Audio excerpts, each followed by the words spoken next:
नमस्कार प्यारे बच्चों, आज हम आपको आपके पाठ्यक्रम कक्षा 11 में तुलसीदास जी द्वारा रचित जो कवितावली है और गीतावली इसको पढ़ाएंगे।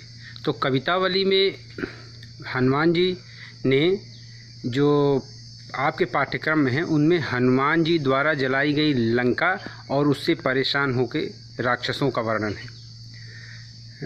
हनुमान जी जब लंका को जला देते हैं तो राक्षस और राक्षसिनियाँ जो वहाँ हैं वो सब व्याकुल होकर इधर उधर भागने लगती हैं, उसका वर्णन किया गया है। और गीतावली में 3 स्टेप में है, 3 भाग में। पहले जो तीनों छंद हैं उसमें प्रथम छंद में जब भरत जी अपने ननिहाल से वापस अयोध्या आ जाते हैं तो अपनी सफाई माता कौशल्या से कहते हैं और अयोध्या वासियों से कहते हैं। दूसरे छंद में लक्ष्मण जी जब मूर्छित हो जाते हैं तो भगवान श्री राम अपनी रो के व्यथा कहते हैं और अपने दिए हुए वचनों के बारे में सुग्रीव जी से कहते हैं। और तीसरे छंद में जब लक्ष्मण जी अपनी मूर्छित अवस्था से जागृत होते हैं तो जब उनसे लोग उनका कुशल क्षेम पूछते हैं तब उसके बारे में उन्होंने कहते हैं कि चोट मुझको बेशक लगी थी, लेकिन मेरे दर्द का आभास मेरे प्रभु श्री राम को हो रहा था। तो इससे एक लक्ष्मण और राम के प्रेम में और अनन्य भक्ति में का वर्णन मिलता है। तो आइए हम लोग चलते हैं पाठ में और लेते हैं उसका आनंद। बालाधि विशाल विकराल ज्वाल जाल मानो लंक लीलिबो कुकार रस ना पसारी है। और कैंदो व्योम बीथिका भरे हैं भूरी धूम केतु वीर रस वीर तरवार सी उघारी। तुलसी सुरेश चाप कैंदो दामनी कलाप कैंदो चली मेरु ते कृशानुसरी भारी है। देख जातु धानिया कुलानी कहे काना ने उजारे वब नगर प्रजारी है। बालादि माने पूंछ, तो हनुमान जी की विशाल पूंछ में विकराल माने भयंकर, ज्वाल जाल मानो माने भयंकर अग्नि की लपटें उठ रही हैं और उसे देखकर ऐसा प्रतीत हो रहा है मानो लंका लीलिबे को लंका को निकलने के लिए स्वयं काल माने मृत्यु, रसना माने जीव, पसारी माने फैला दिया है, यानी स्वयं मृत्यु ने अपनी जिह्वा को फैला दिया है। अथवा कैंधो माने अथवा ऐसा प्रतीत हो रहा है जैसे आकाश मार्ग में बहुत से व्योम वीथिका माने पुच्छल तारे भरे हों। धूमकेतु माने पुच्छल तारे, व्योम वीथिका माने आकाश मार्ग में। वीर रस वीर तर वारिसी उघारी है। ऐसा प्रतीत हो रहा है जैसे किसी वीर ने वीर रस से भरकर रक्त रंजित तलवार निकाल ली है। फिर तुलसी सुरेश चाप कैंदो दामनी कलाप, तुलसीदास जी कहते हैं कि आग की लपटों से परिपूर्ण वह पूंछ लाल नीली पूंछ ऐसी लगती है मानो सुरेश चाप माने इंद्रधनुष, दामनी माने बिजली की तरह बिजली का समूह हो। अथवा कैंधो चली मेरु ते कृशान सरी भारी है। अथवा मेरु माने सुमेरु पर्वत से भयंकर आग की नदी बह रही हो। कृशान माने आग, सरी माने नदी, भारी माने बह रही हो। इस प्रकार देखे जातु धानी या कुलानी के, जातु धान माने राक्षस, जातु धानी माने राक्षसनियाँ। इस प्रकार हनुमान जी की भयंकर पूंछ को देखकर राक्षस और राक्षसी व्याकुल होकर कह रहे हैं, क्या कह रहे हैं कि काना ने उजारे अब नगर प्रजारी है, कि इस बंदर ने अभी तक तो अशोक वाटिका को ही उजाड़ा था, अब नगर में भी आग लगा दी है। तो आप यहाँ जब ये काव्य सौंदर्य देख लीजिए तो काव्य सौंदर्य में आप लिख सकते हैं कि राक्षस राक्षसिनियों की व्याकुलता एवं चिंता का स्वाभाविक चित्रण हुआ है। ये भाषा ब्रज है, शैली मुक्तक शैली है, छंद घनाक्षरी है, रस भयानक है क्योंकि डर लग रहा है, अलंकार संदेह उत्प्रेक्षा उपमा सब है, गुण ओज है। अब आगे देखिए। हाट बाट कोट ओट अट्टनी अगारी पौर खोरी खोरी दौरी दौरी दीन ही आती आगी है। आरत पुकारत संभारत न को काहू व्याकुल जहाँ तो तहाँ लोग चले भागी हैं। बालाधि फेरावे बारे बारे जहरावे झरे बूंदिया सी लंक पगी लाई पाग पागी हैं। तुलसी बिलो के या कुलानी जातु धानी कहें चित्र हूँ के कापी सो निशाचरी न लागी हैं।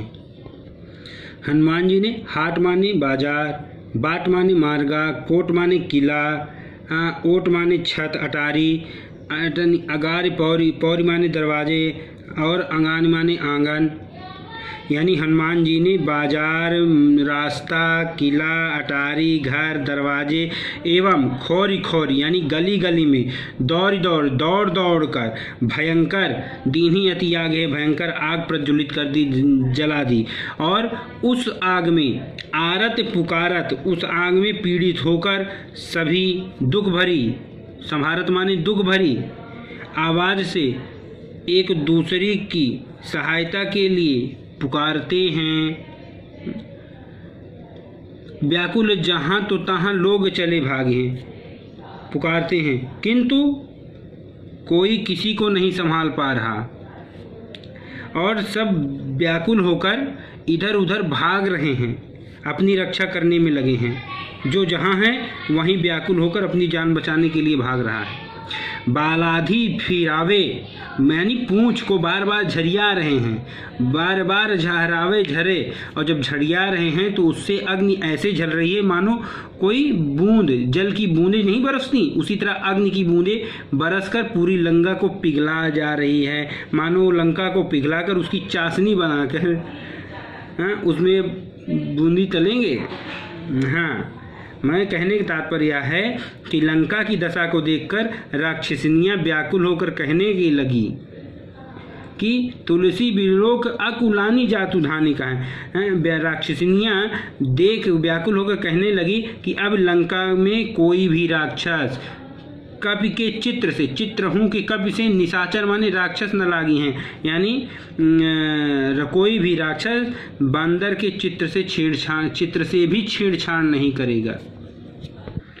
लपटे कराल ज्वाल जाल मान दहू दिस धूम अकुलाने पहचाने कौन काहि रे। पानी को ललात भी ललात जरे गात जात परे पाई माल जात भ्रात तू निवाहि रे। प्रिया तू पराही नाथ नाथ तू पराही बाप बाप तू पराही पूत पूत तू पराही रे। तुलसी बिलोक लोक व्याकुल बिहाल करें लो ले ही 10 शीस अब 20 चक चाहि रे। अब देखिए इस छंद में लंका की 10 दिशाओं में अग्नि की भयंकर ज्वालाएं दहकने लगी। लपट कराल, कराल माने भयंकर, ज्वाल जाल माल दहु दिशि 10 दिशाओं में। धूम अकुलाने पहचाने कौन काहि रे। जब भयंकर लपने उठने लगी चारों दिशाओं में तो धूम माने धुएं के कारण सब लोग वहाँ बेचैन हो गए और उस धुएं में कोई किसी को पहचान नहीं पा रहा है। पहचाने कौन काहि रे, सब काले काले से हो गए। और कहने का तात्पर्य यह है कि किसी को कोई भी व्यक्ति पहचान नहीं पा रहा है। अब पानी को ललाट, अब आग पूरी भयंकर उठ रही है तो आग से सबके शरीर जले से जाते हैं। पानी को ललाट बिल लात जरे गात जात, गात माने शरीर जले जा रहे हैं जिससे सब बिलबिला रहे हैं और पानी पानी के लिए परेशान हो गए। परे पाईमाल, पाईमाल माने नष्ट होना, सब जलकर नष्ट हो जा रहा है। और भ्रात तू निवाहि रे, और पुकारते हैं हे भाई तुम मुझे बचाओ, हे भाई तुम मुझे बचाओ। प्रिया तू पराही नाथ नाथ तू पराही बाप। पति पत्नी से कहता है कि हे प्रिया तुम भाग जाओ, अब पत्नी पति से कहते हैं कि तुम पति देव तुम भाग जाओ, स्वामी तुम मुझे छोड़ के भाग जाओ। पुत्र पिता से कहता है कि तुम मुझे छोड़ के भाग जाओ, पिता पुत्र से कहता है बेटा तुम मुझे छोड़ के भाग जाओ। तुलसी विलोक लोग व्याकुल बियाह करें, बिहाल करें। तुलसीदास जी कहते हैं कि इस प्रकार चारों ओर भीषण हाहाकार देखकर सब व्याकुल और बेहाल होकर कह रहे हैं, हे रावण ले ही 10 शीश। हे रावण तू अपने 10 सिरों से 20 आँखों से चक माने आँख 20 आँखों से अपनी करनी का फल भली भांत देख ले।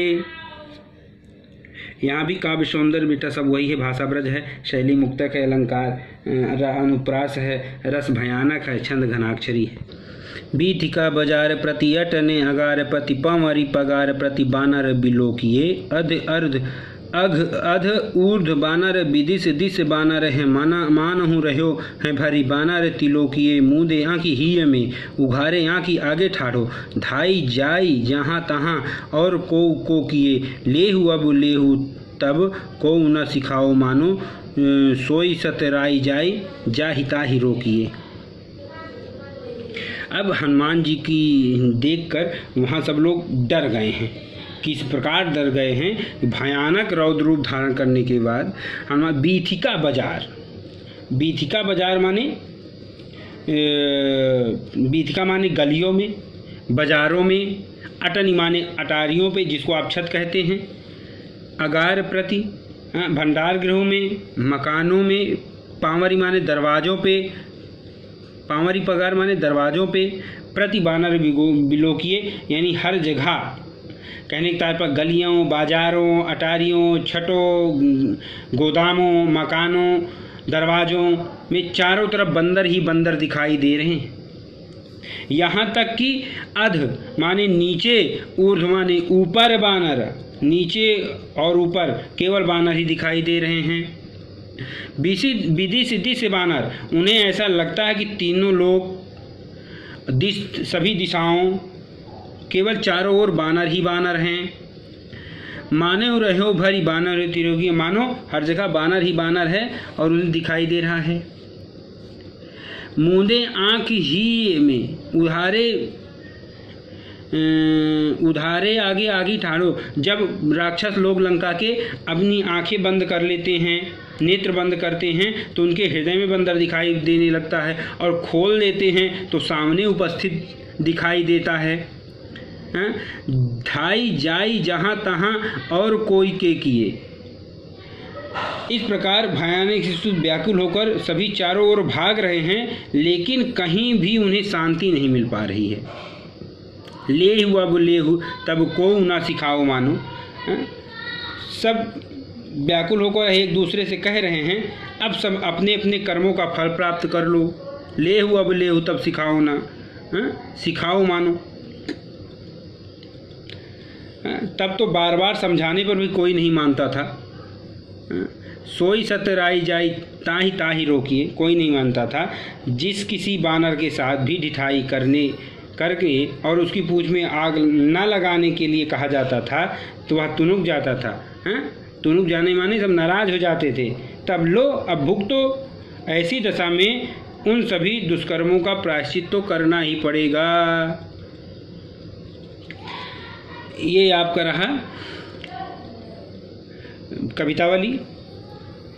रस भयानक है, भाषा ब्रज है, अलंकार अनुप्रास उत्प्रेक्षा है, छंद घनाक्षरी है। अब हम चलते हैं गीतावली में। पे हूँ मातु मते महा हूँ हैं, तो जननी जग में या मुख की कहाँ काली माधुए हैं।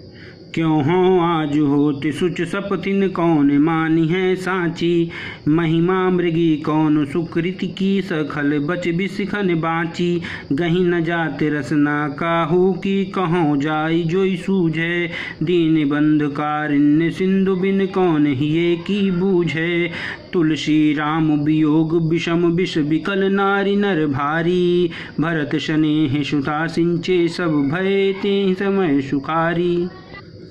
लिखा गीतावली जरूर है, लेकिन ये रामचरितमानस के अंश से है। तो भरत जी अपने ननिहाल से लौट आते हैं, अपने मामा नाना के घर से। तो वो कौशल्या के घर में जाते हैं और कहते हैं, भरत कहते हैं, हे कौशल्या माता, जौपै हूँ मातु मते महा हूँ। हे कौशल्या माता, यदि मैं तनिक भी जौपै हूँ यदि मैं तनिक भी अपनी माता के मत माने विचारों से सहमत होऊं तो होऊंगा तो हे जननी जग में या मुख में कहाँ कालिमा दूई हैं। अगर तनिक भी सहभागी रहा होऊंगा तो भला मैं अपने मुख की कालिमा कहाँ धो सकूँगा, मतलब इस संसार में तो मैं बिल्कुल नहीं धो सकूँगा। कहने का तात्पर्य है कि बड़ी कलंक जो लग गया है वो कैसे छूटेगा। कैसा कलंक? जो कैकेयी ने राम को वनगमन के लिए भेजा था।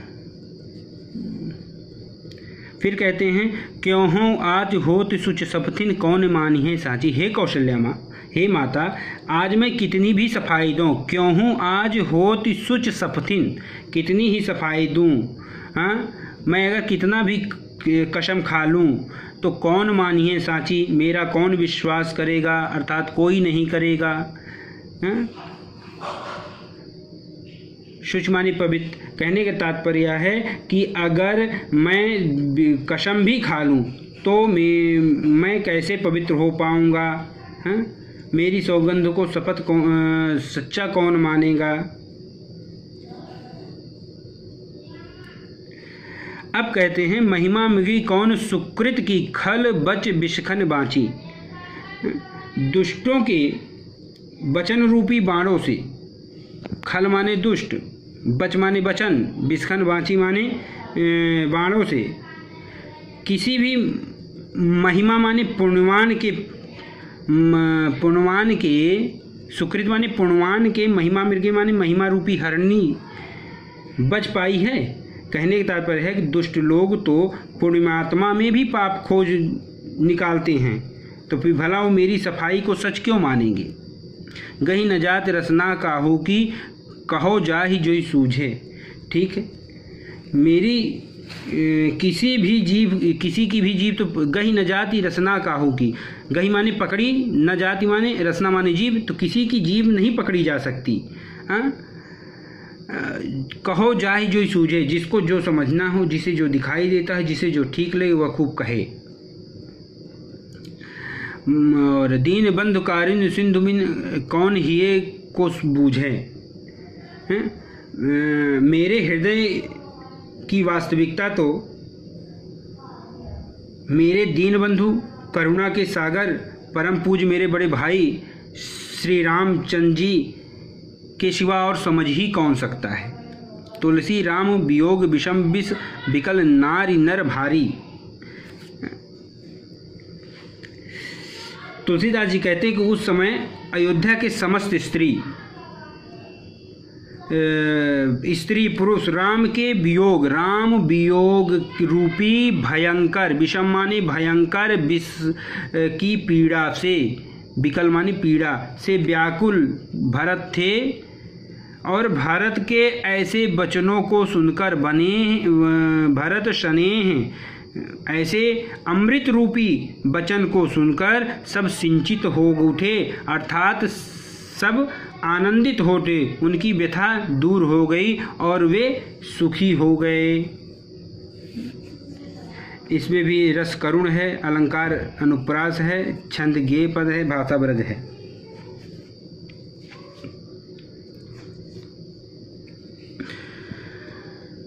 मेरो सब पुरुषार्थ थाको विपति बटावन बंधु बाहुबिन कौन भरोसो काको। सुन सुग्रीव साचहूँ मुँह पर फेरो बदन विधाता। ऐसे समय समर संकट हों तजो लखन सो भ्राता। गिर कानन जइहें शाखा मृग हों पुन अनुज संघाती। हों कहाँ विभीषण की गति रही सोच भरी छाती। तुलसी सुन प्रभु बचन भालु कवि सकल विकल ही हारे। जामवंत हनुमंत बोली तब अवसर जान प्रचारे। अब देखिए इस छंद में लक्ष्मण जी को शक्ति बाण लग गई है, तो राम प्रभु व्याकुल होकर रो रहे हैं और कह क्या रहे हैं विलाप करते हुए कि मेरो सब पुरुषार्थ थाको। विलाप करते हुए वहाँ के सभी लोग जो सुग्रीव थे, वानर सेना थी, सबके सामने कि मेरा संपूर्ण पुरुषार्थ थक गया है। विपत्ति बटावन बंधु बाहुबिन, अरे विपत्ति को, संकट को बचाने बांटने वाला भाई रूपी भुजा में लक्ष्मण के बिना अब मैं किसका विश्वास करूं। सुन सुग्रीव सोचहूँ मुँह पर, साँचहूँ मुँह पर, फेरो बदन विधाता। हाँ, हे सुग्रीव, वे सुग्रीव कहते हैं, हे सुग्रीव सुनो, मैं सच कहता हूँ। विधाता माने ब्रह्मा, साँचे मैंने सत्य, मैं सत्य कहता हूँ कि मुझसे विधाता ने मुंह फेर लिया है। विधाता माने ईश्वर ब्रह्मा। हाँ, इसलिए तो इस विपत्ति के समय भी, ऐसे समय समर संकट हो तजो लखन शोभाता, ऐसे विपत्ति के समय यानी युद्ध का संकट उपस्थित है और मैंने लक्ष्मण जैसे भाई को खो दिया। गिर कानन जइहे शाखा मृग हों पुन अनुज सखाती। अरे बंदरों का क्या है, अब क्या सभी बानर तो वनों को पर्वतों पर चले जाएंगे, मैं अपने भाई का साथी बन जाऊंगा, अर्थात मैं भी मर जाऊंगा, अर्थात मेरी मृत्यु हो जाएगी। यह सोच हमें कहाँ विभीषण की रही सोच भर छाती। बस मेरी छाती यही सोचकर मेरी छाती भर आती है कि अब उस विभीषण का क्या होगा। विभीषण का माने भगवान ने वचन दिया था ना, मैं तुम्हें लंका का राज्य दे दूंगा, इसीलिए वैसे सोच रहे हैं। फिर तुलसी सुनि प्रभु वचन भालु कवि सकल विकल ही हारे। तुलसीदास जी कहते हैं कि प्रभु श्री राम के करुण वचनों को सुनकर सारे भालू और बानर हृदय से दुखी हो गए। जामवंत हनुमंत बोली तब अवसर जानी प्रचारे। तब जानवंत ने अवसर को पहचान कर हनुमान जी को बुलाया और उन्हें प्रेरित किया। ठीक, अब इसमें भी भाषा आपकी ब्रज है, छंद गेय पद है, अलंकार अनुप्रास रूपक है और रस करुण रस है। हृदय घाव मेरे पीर रघुबीर, पाई सजीवन जाग कहतियों प्रेम पुलक बिसराय शरीर। मोह कहाँ बूझत पुनि पुनि जैसे पाठ अर्थ चर्चा की रे। शोभा सुखद क्षति लाहु भूप कह केवल कांति मोल हीरे। तुलसी सुन सौमित्र वचन सब धरि न सकत धीरो धीरे। उपमा राम लखन की प्रीति की क्यों दीजे खीरे नीरे। अब देखिए लक्ष्मण जी जब संजीवनी लग गए, अरे उनको क्या कहते हैं, मूर्छा दूर हुई तो उनसे सब लोग उनके दर्द का कारण पूछते हैं। तो लक्ष्मण जी क्या कहते हैं, हृदय घाव मेरे पीर रघुबीर। अरे आप लोग मुझसे मेरी पीड़ा का कारण पूछते हैं, मेरे बारे में बार बार क्यों पूछते हैं, मैं आपको क्या उत्तर दूं। सच तो यह है कि घाव मेरे शरीर पे लगा अवश्य है, परंतु उसकी सारी पीड़ा तो मेरे प्रभु ने सहन की। पाई सजीवन जागी कहती हो प्रेम पुलक बिसराय शरीरे। ऐसा संजीवन के संजीवन पिलाने के बाद जब उनकी चेतना लक्ष्मण जी को वापस आई तो सब प्रेम से पुलकित हो गए और अपने शरीर की सुध बुध भूल कर ऐसा कह रहे हैं, मोह ही कहाँ बूझत पुन पुन जैसे पाठ अर्थ चर्चा की रे हैं। फिर क्या कह रहे हैं कि यदि कोई तोते को उसके द्वारा बोले जाने वाला पाठ सिखाया गया हो, तोते को जब पिंजरे में बंद करते हैं तो जो आप सिखा देते वही बोलता है ना, तो वही लक्ष्मण जी कहते हैं कि अगर किसी तोते को उसके बोले जाने वाले पाठ को सिखा दिया गया हो तो उसके अर्थ पर चर्चा करने पे क्या उसका उत्तर दे पाएगा, नहीं दे सकता।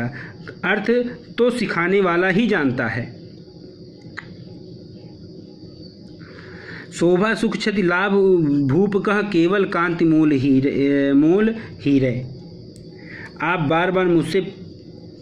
आपका बार बार मुझसे पूछना कि मेरे लिए कैसी पीड़ा है,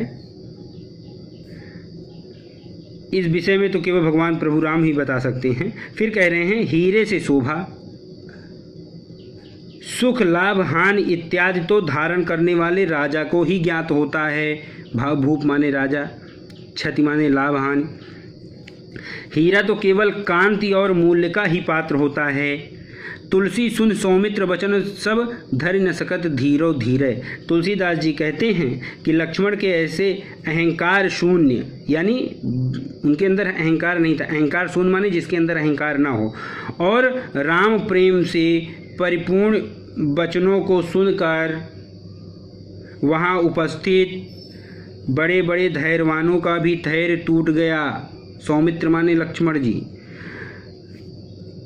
अथवा धैर्य धारण करने में असमर्थ हो गए, सब धैर्य न सकत धीरो धीरे, यानी सब धैर्य नहीं धारण कर सकते। उपमा राम लखन की प्रीति, राम और लक्ष्मण के इस भाई प्रेम की तुलना खीरे नीरे माने दूध और पानी से करना भी कैसे उचित हो सकता है, अर्थात नहीं हो सकता। दूध और पानी भी हंस द्वारा अलग अलग सिद्ध किया जा सकता है, परंतु राम और लक्ष्मण के प्रेम की एकता तो सर्वथा अभेद्य है, इसे कोई नहीं अलग कर सकता है। इसमें भी बेटा रसांत भक्ति है, अलंकार अनुप्रास है, दृष्टांत है, छंद गे पद है, भाषावृद है, गुण माधुर्य है। ठीक, आप लोग चैनल को जरूर सब्सक्राइब करें और अपने इष्ट मित्रों को भी शेयर करें। धन्यवाद।